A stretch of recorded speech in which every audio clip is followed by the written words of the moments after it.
What is agriculture drone? Agriculture drone, also known as an agricultural unmanned aerial vehicle, is a type of drone that is specifically designed for use in agriculture.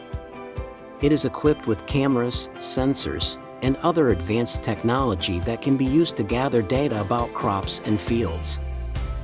The applications of agricultural drones are: 1. Crop monitoring. Drones equipped with high-resolution cameras and sensors can be used to monitor crops and detect any problems, such as disease, pests, and nutrient deficiencies, in real time.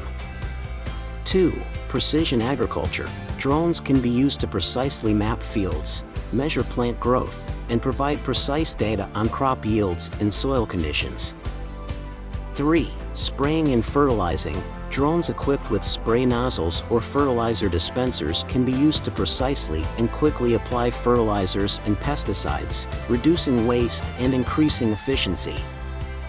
4. Livestock monitoring. Drones can be used to monitor large herds of livestock, helping farmers to identify any problems or issues in real time. 5. Irrigation. Drones can be used to monitor water usage and help farmers to optimize irrigation schedules and reduce water waste. Overall, the use of agriculture drones has the potential to revolutionize agriculture, increasing efficiency, reducing costs, and improving the quality of crops.